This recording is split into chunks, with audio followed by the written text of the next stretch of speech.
ఈరోజు మన 5th A group మూలకాల్లో చూసినట్లయితే ఫాస్ఫరస్ ఆమ్లం అనేది 2 రకాల ఆక్సీ ఆమ్లాలను ఏర్పరిచింది.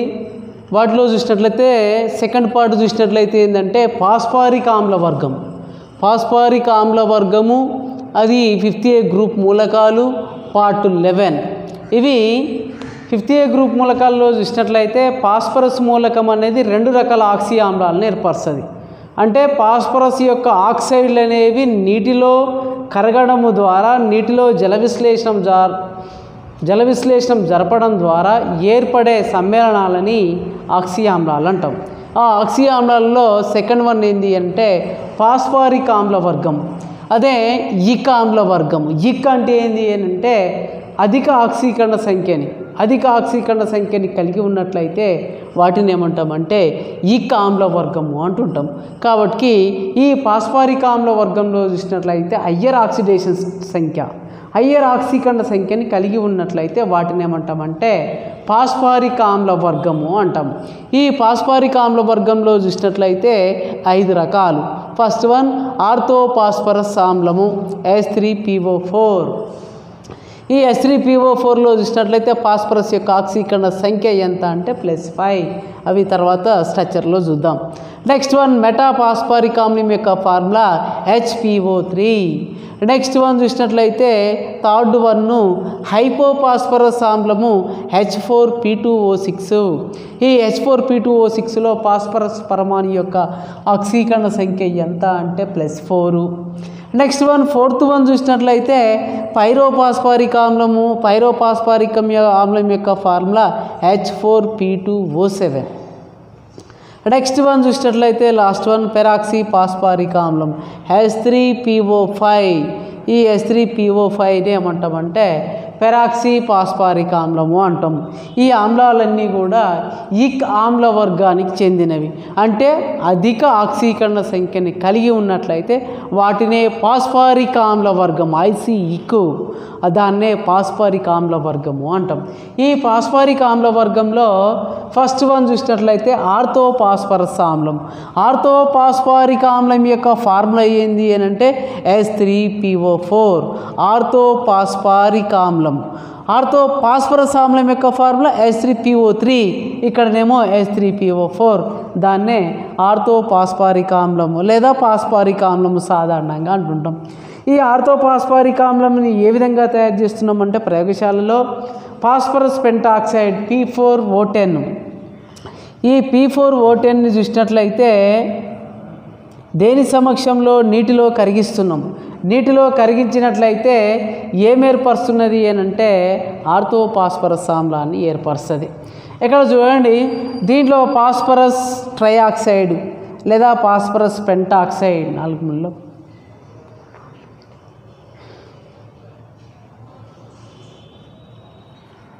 ఇక్కడ ఫాస్ఫరస్ అనేది చతుర్పరమాణుకతను కలిగి ఉంటుంది. పెంటా అంటే 5.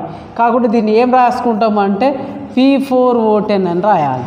ఈ P4O10ని చూసినట్లయితే దేని సమక్షంలో నీటి సమక్షంలో కరిగిస్తున్నాం. ఈ నీటి సమక్షంలో కరిగించినట్లయితే ఏం ఏర్పడుతుందంటే ఆర్థోఫాస్ఫరస్ ఆమ్లం అనేది ఏర్పరుస్తుంది. ఈ ఆర్థోఫాస్ఫరస్ ఆమ్లం యొక్క ఫార్ములా చూసినట్లయితే H3PO4. H3PO4లో ఫాస్ఫరస్ అనేది కేంద్రక పరమాణువు. నెక్స్ట్ వన్ చూసినట్లయితే ఆక్సిజన్ 4 1 2 3 4. ఒక ఆక్సిజన్ ఎప్పుడు కూడా డబుల్ బంధాన్ని ఏర్పరుస్తుంది. Oxygen P double bond O దాన్ని ఏమంటామంటే ఆర్థో పొజిషన్ అంటుంటాం. మిగిలిన ఆక్సిజన్ హైడ్రోజన్ ఎన్నున్నవి 1 2 3. కాబట్టి ఇవి దీంట్లో చూసినట్లయితే కేంద్రక పరమాణు 4 బలమైన సంయోజనీయ బంధాల చేత బంధింపబడి ఒక చతుర్ముఖి ఆకృతిని ఏర్పరుస్తుంది. ఈ విధంగా చూసినట్లయితే చతుర్ముఖి ఆకృతిని అనేది ఏర్పరుస్తుంది. నెక్స్ట్ వన్ ఈ చతుర్ముఖి ఆకృతిలో చూసినట్లయితే P బాండ్ OHలు అనేవి P bond OH 1 2 3. P bond OHలు అనేవి OH అంటే ఏంటి అంటే క్షారం. కాబట్టి దాన్ని ఏమంటామంటే క్షారత = ఎన్ని ఉన్నవి ఈ ఆర్థోఫాస్ఫారిక్ ఆమ్లంలో 3 ఉన్నవి 1 2 3. ఈ OH అనేది చూసినట్లయితే దాంట్లో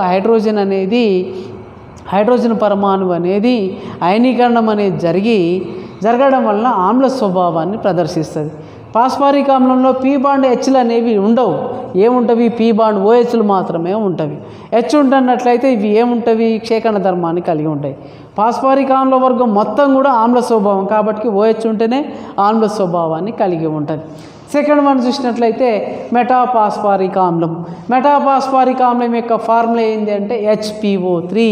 ఈ HPO3లో ఒకటే హైడ్రోజను, నెక్స్ట్ వన్ ఒక పాస్పరస్, 3 ఆక్సిజన్లు ఉన్నవి కాబట్టి మెటా ఇక్కడ చూసినట్లయితే ఓన్లీ 1 ఉన్నట్లయితే దాన్ని మెటాపాస్పరస్. కాబట్టి దీన్ని తయారు ఏ విధంగా చేస్తామంటే పాస్పారిక్ ఆమ్లాన్ని 500 డిగ్రీ సెంటీగ్రేడ్ ఉష్ణోగ్రత వద్ద వేడి చేసినట్లయితే నీటి అణువు అనేది కూలిపోయి ఏం ఏర్పరుస్తుంది? పైరోపాస్పారిక్ ఆమ్లాన్ని ఏర్పరుస్తుంది. ఆ పైరోపాస్పారిక్ ఆమ్లం యొక్క ఫార్ములా H4P2O7. ఈ ఏర్పడిన పైరోపాస్పారిక్ ఆమ్లాన్ని 870 కెల్విన్ ఉష్ణోగ్రత వద్ద మళ్ళీ వేడి చేసినట్లయితే నీటి అణువు అనేది కోల్పోయి మెటాపాస్పారిక్ ఆమ్లాన్ని ఏర్పరుస్తుంది. ఇది ప్రయోగశాల తయారీ.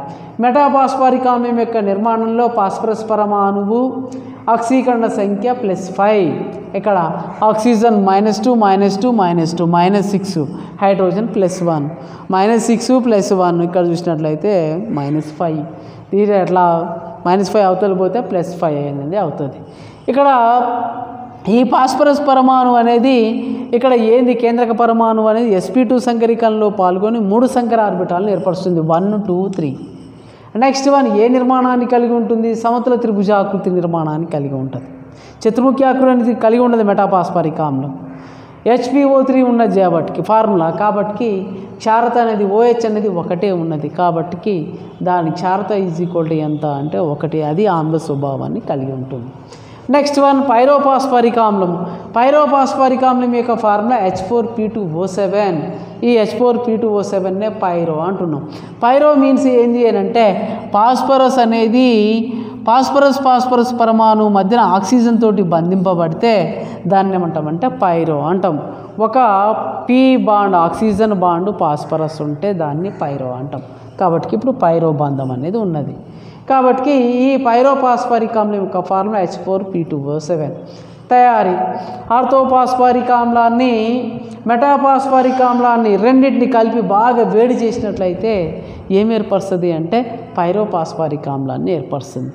ప్రయోగశాలలో చూసినట్లయితే పాస్పారిక్ ఆమ్లము నెక్స్ట్ వన్ చూసినట్లయితే మెటాపాస్పారిక్ ఆమ్లము రెండింటిని కలిపి 373 కెల్విన్ ఉష్ణోగ్రత వద్ద బాగా వేడి చేసినట్లయితే పైరోపాస్పారిక్ ఆమ్లాన్ని ఏర్పరుస్తుంది.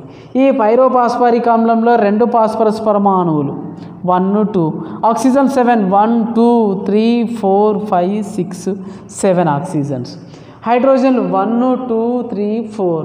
కాబట్టి ఇక్కడ పీ బాండ్ ఓహెచ్లు అనేవి ఎన్ని ఉన్నవి అంటే 4 ఉన్నవి. 1 2 3 4. ఈ ఓహెచ్లలో చూసినట్లయితే OH గ్రూప్ అనేది లో ఉన్న హైడ్రోజన్ పరమాణు అయనీకరణం జరపడం ద్వారా ఆమ్ల స్వభావాన్ని కలిగి ఉంటుంది.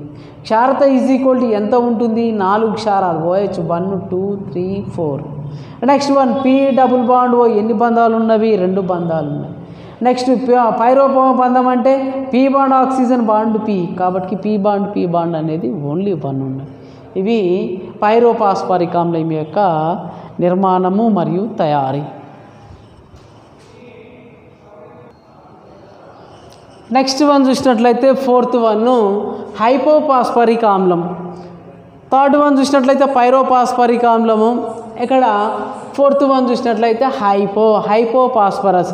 హైపో అంటే పీ బాండ్ పీ ఉండాలి. ఏంటంటే పీ బాండ్ పీ, అదే పీ బాండ్ పీ అంటే ఇక్కడ చూసినట్లయితే P double bond O bond P double bond O ఇలా ఉన్నట్లయితే వాటిని ఏమంటామంటే హైపోపాస్పారిక్ ఆమ్లము అంటాం.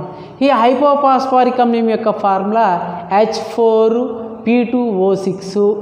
H4P2O6నే హైపోపాస్పారిక్ ఆమ్లము అంటాం. ఈ హైపోపాస్పారిక్ ఆమ్లం యొక్క లవణాలను ఏమంటాము అని అంటే హైపోపాస్పేట్లు అంటారు. హైపోపాస్పేట్లు అంటుంటాం. ఈ హైపోపాస్పేట్ల యొక్కలో చూసినట్లయితే హైపోపాస్పారిక్ ఆమ్లం యొక్క లవణాలు, ఆ లవణాలని హైపోపాస్పేట్లు అంటాం. ఈ హైపోపాస్పారిక్ ఆమ్లం యొక్క ఫార్ములా 2 పాస్పరస్ పరమాణువులు 6 ఆక్సిజన్లు 1 2 3 4 5 6 ఆక్సిజన్స్. నెక్స్ట్ వన్ చూసినట్లయితే దీంట్లో కేంద్రక పరమాణువు పాస్పరస్ కాబట్టి దీనిలో కేంద్రక పరమాణు అత్యధిక ఆక్సీకరణ సంఖ్యని కలిగి ఉంది. ఎంత ఉంది? ఇక్కడ ఆక్సిజన్ 6 ఉన్నవి, ఒకదానికి -2 -2 ఈ 6 × -2 = -12. హైడ్రోజన్స్ ఉన్నాయి 4 ఉన్నాయి, 1 2 3 4, కాబట్టి ఒకదానికి +1, కాబట్టి +4 అవుతుంది. ఇక నెక్స్ట్ -12 నుంచి +4 పోతే ఎంత? -8. 2 ఫాస్ఫరస్లు ఉన్నాయి కాబట్టి 2x = -8. -8 అనేది =0. 2x +8. x = 8/2 4. ఇక్కడ ఫాస్ఫరస్ యొక్క ఆక్సీకరణ సంఖ్య ఎంత కలిగి ఉంటుంది అని అంటే 4 ఆక్సీకరణ సంఖ్యని కలిగి ఉంటుంది. దీంట్లో ఫాస్ఫరస్ పరమాణు ఏ నిర్మాణాన్ని కలిగి ఉంటుంది? చతుర్ముఖ్య నిర్మాణాన్ని కలిగి ఉంటుంది. 4 సంయోజనీయ బంధాలు 1 2 3 4. నెక్స్ట్ ఫాస్ఫరస్కి 1 2 3 4 4 సంయోజనీయ బంధాలను ఏర్పరిచింది. కాబట్టి దీంట్లో చూసినట్లయితే ఫాస్ఫరస్లో 2 పరమాణులు కూడా టెట్రాహైడ్రల్ నిర్మాణాన్ని కలిగి ఉంటాయి. దాన్నే చతుర్ముఖ్య ఆకృతి అంటుంటాం. నెక్స్ట్ వన్ క్షారత ఎన్ని 1. ఓహెచ్లు ఉన్నట్లయితే ఎన్ని ఓహెచ్లు ఉన్నవి? 1 2 3 4 ఉన్నాయి, 4 ఉన్నాయి కాబట్టి క్షారత ఎంత అంటే 4. నెక్స్ట్ వన్ చూసినట్లయితే పీ బాండ్ ఓహెచ్లు ఎన్ని ఉన్నవి? 1 2 3 4. పీ బాండ్ ఓహెచ్లు అనేవి 4. పీ డబుల్ బాండ్ ఓలు ఎన్ని ఉన్నవి? 2, కాబట్టి పీ డబుల్ బాండ్ ఓలు ఉన్నవి. పీ బాండ్ హెచ్లు అనేవి ఉండవు. పీ బాండ్ హెచ్లు ఉంటే దానికి క్షేకరణ ధర్మం, మొత్తం కూడా ఆమ్ల ధర్మాన్ని కలిగి ఉంటుంది. ఎందుకు అనంటే ఇవి ఇక ఆమ్ల వర్గము. ఇక ఆమ్ల వర్గము ఎందుకు అనంటే అత్యధిక ఆక్సీకరణ సంఖ్య, హయ్యర్ ఆక్సిడేషన్ నెంబర్ని కలిగి ఉంటుంది. కాబట్టి దాన్ని ఏమంటామంటే హైపోపాస్పారిక్ ఆమ్ల వర్గము అంటుంటాం. నెక్స్ట్ వన్ చూసినట్లయితే పెరాక్సీ పాస్పారిక్ ఆమ్లం. పెరాక్సీ పాస్పారిక్ ఆమ్లం యొక్క ఫార్ములా ఏంది అని అంటే H3PO5. ఈ H3PO5 ఏమంటున్నాము అని అంటే పెరాక్సీ పాస్పారిక్ ఆమ్లము అంటాం. ఈ ఆమ్లం యొక్క లవణాలని ఏమంటామంటే పెర్ఫాస్ఫేట్లు అంటాం. పెరాక్సీ పాస్పారిక్ ఆమ్లం యొక్క లవణాలని పెర్ఫాస్ఫేట్లు అంటుంటాము. ఎందుకు పెరాక్సీ అంటున్నాము అని అంటే దీంట్లో ఏ బంధము ఉంటుంది అంటే పెరాక్సీ బంధాన్ని కలిగి ఉంటుంది. పెరాక్సీ బంధం అంటే ఏంది? 2 ఆక్సిజన్లు ఎంటంట బంధింపబడాలి. అంటే oxygen bond oxygen, oxygen bond oxygen ఉంటే దీన్ని ఏమంటామంటే పెరాక్సీ బంధం అంటాం. ఈ పెరాక్సీ బంధంలో ఒక ఆక్సిజన్కి ఎంత ఉంటుంది అంటే ఆక్సీకరణ సంఖ్య -1, ఇంకో ఆక్సిజన్కి ఎంత అంటే -1, అంటే దీనికి -1 దీనికి -1. ఈ 2 కూడా పెరాక్సీ బంధం. ఇవేమో సాధారణ బంధం. సాధారణ ఆక్సైడ్లో ఆక్సిజన్కి దీనికి -2, ఇది కూడా సాధారణ ఆక్సైడ్, ఇక్కడ కూడా సాధారణ ఆక్సిజన్. కాబట్టి -2 -2 -2 -2 -2 -4 -6 -7 -8. -8 హైడ్రోజన్కి +1, నెక్స్ట్ హైడ్రోజన్ +1, హైడ్రోజన్కి +1. కాబట్టి -8 + 3 -5, -5 అవతల పోతే ఉంది +5. కాబట్టి దీనిలో పెరాక్సీ పాస్పారిక్ ఆమ్లంలో ఫాస్ఫరస్ కేంద్రక పరమాణు యొక్క ఆక్సీకరణ సంఖ్య ఎంత అంటే +5. అంటే పెరాక్సీ బంధంలో చూసినట్లయితే ఆక్సిజన్ అనేది ఎప్పుడు కూడా -1 ఆక్సీకరణ సంఖ్యని కలిగి ఉంటుంది. సాధారణ ఆక్సైడ్లో చూసినట్లయితే ఆక్సిజన్ యొక్క ఆక్సీకరణ సంఖ్య -2ని కలిగి ఉంటుంది. కాబట్టి దీన్ని పెరాక్సీ పాస్పారిక్ ఆమ్లము అంటాం. పెరాక్సీ పాస్పారిక్ ఆమ్లము తప్ప మిగిలిన అన్నిట్లో చూసినట్లయితే ఆక్సిజన్ యొక్క ఆక్సీకరణ సంఖ్య -2. ఎందుకంటే సాధారణ ఆక్సైడ్లో ఆక్సిజన్ యొక్క ఆక్సీకరణ సంఖ్య -2. ఈ పెరాక్సీ పాస్పారిక్ ఆమ్లంలో చూసినట్లయితే ఫాస్ఫరస్ పరమాణు అనేది ఏ సంకరికల్లో పాల్గొంటుంది? sp3 సంకరికల్లో పాల్గొంటుంది. 1 2 3 4 అంటే sp3 సంకరికల్లో పాల్గొని ఈ 4 సంయోజనీయ బంధాలను అనేది ఏర్పరుస్తుంది. ఏ ఆకృతిని ఏర్పరుస్తుంది అంటే చతుర్ముఖి ఆకృతిని ఏర్పరుస్తుంది. క్షారతలు అనేవి ఓహెచ్లు అనేవి ఎన్ని ఉన్నవి? 3 ఉన్నవి. ఇక్కడ 1 2 3, కాబట్టి క్షారత =3. ఈ క్షారాలు ఏం తెలియజేస్తాయి? ఈ క్షారత అనేది ఆమ్లం యొక్క అంటే దాంట్లో OH గ్రూప్లో ఉన్న హైడ్రోజన్ అనేది అయనీకరణం జరిగి ఏం ఏర్పరుస్తుంది అని అంటే ఆమ్ల స్వభావాన్ని కలిగి ఉంటుంది. ఇది పెరాక్సీ పాస్పారిక్ ఆమ్లం.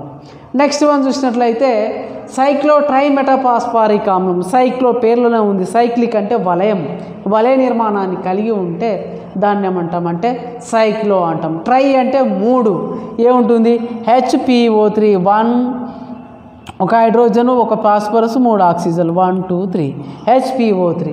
ట్రై అంటే 3 1 2 3 సైక్లిక్ నిర్మాణము ట్రైమెటాపాస్పారిక్ 1 2 3 ట్రైమెటాపాస్పారిక్ HPO3 టేకెన్ 3 అంటుంటాం. అంటే ఇక్కడ ఫాస్ఫరస్లో ఆక్సిజన్లు అనేవి చూసినట్లయితే వలయ నిర్మాణాన్ని కలిగి ఉండి ఫాస్ఫరస్కి డబుల్ బాండ్ OH క్షారత అనేది కలిగి ఉన్నట్లయితే దాన్ని ఏమంటామంటే సైక్లోట్రైమెటాపాస్పారిక్ ఆమ్లం అంటాం. ఈ సైక్లోట్రైమెటాపాస్పారిక్ ఆమ్లంలో క్షారత అనేది 1 2 3 క్షారత = 3. ఎన్ని బంధాలు ఉన్నాయి? ఒక క్షారత అనేవి 3 బంధాలు ఉన్నాయి. ఎన్ని డబుల్ బాండ్లు ఉన్నాయి? పి డబుల్ బాండ్ ఓలు 1 2 3. నెక్స్ట్ పెరాక్సీ బంధాలు అనేవి ఎన్ని ఉన్నవి? P bond oxygen bond P 1 2 1 1 2 1 1 2 1 3 మొత్తం కూడా పెరాక్సీ బంధాలు ఉంటుంది. ఇవి సైక్లోట్రైమెటాపాస్పారిక్ ఆమ్లం యొక్క నిర్మాణం. నెక్స్ట్ వన్ చూసినట్లయితే ఈ ఫాస్ఫరస్ ఆమ్లము మరియు పాస్పారిక్ ఆమ్లంలో చూసినట్లయితే ముఖ్యాంశాలు ఏంటి అంటే ఈ ఆమ్లాలలో చూసినట్లయితే పి బాండ్ OH అంటే ఇప్పుడు ఏమున్నది? P bond OH. P bond OHలో చూసినట్లయితే పి బాండ్ OH బంధాలు అనేవి ఏ స్వభావాన్ని కలిగి ఉంటవి? ఆమ్ల స్వభావాన్ని కలిగి ఉంటుంది. అంటే ఫాస్ఫరస్ అసామ్ల వర్గంలో ఇకామ్ల వర్గంలో చూసినట్లయితే ఫాస్ఫరస్ అనేది OH తోటి బంధాన్ని ఏర్పరిస్తే అది ఆమ్ల స్వభావాన్ని కలిగి ఉంటుంది. నెక్స్ట్ వన్ రెండవ పాయింట్ చూసినట్లయితే పి బాండ్ H ఎందులో ఉంటుంది? ఓన్లీ అస్సాంల వర్గం. పి బాండ్ H ఉన్నట్లయితే దీన్ని ఏమంటామంటే క్షేకణ ధర్మానికి కారణం అంటున్నాం. క్షేకణ స్వభావాన్ని కలిగి ఉంటుంది పి బాండ్ H అంటే. కాబట్టి ఇది రెండో ధర్మం ఏంది అని అంటే అసామ్లంలో మాత్రమే ఉంటుంది, ఇకామ్లంలో మాత్రం ఉండదు. ఎందుకంటే ఇది క్షేకణ ధర్మాన్ని కలిగి ఉంటుంది. నెక్స్ట్ వన్ ఇక్కడ చూసినట్లయితే అస్సాంలము ఇకామ్ల వర్గంలో చూసినట్లయితే అన్నీ కూడా చతుర్ముఖ్య నిర్మాణాన్ని కలిగి ఉంటుంది. ఒకటి ఏంటి ఇది అని అంటే సమతల చతుర్భుజం మెటాపాస్పారిక్ ఆమ్లం. ఆ మెటాపాస్పారిక్ ఆమ్లం మాత్రమే ఏంది చతుర్ముఖ్య ఆకృతిని కలిగి ఉండదు. నెక్స్ట్ వన్ చూసినట్లయితే పాస్పారిక్ ఆమ్ల వర్గంలో చూసినట్లయితే పి బాండ్ Hలు అనేవి కలిగి ఉండవు. ఓన్లీ అస్సాంల వర్గంలో మాత్రమే కలిగి ఉంటుంది. నెక్స్ట్ వన్ అస్సాంలంలో కానీ ఇకామ్లంలో కానీ పి బాండ్ OH అంటే OH గ్రూపు. ఈ OH గ్రూపులో ఉన్న హైడ్రోజన్ పరమాణువు అనేది మాత్రమే అయనీకరణము చెంది ఇది ఆమ్ల ధర్మానికి కారణమవుతుంది. ఇవి అస్సాంలము ఇకామ్లం వర్గం యొక్క ముఖ్యాంశాలు. ఇవి 5th A గ్రూప్ మూలకాలు చాప్టర్ అనేది అయిపోయింది ఇంతవరకు. Thank you all of you.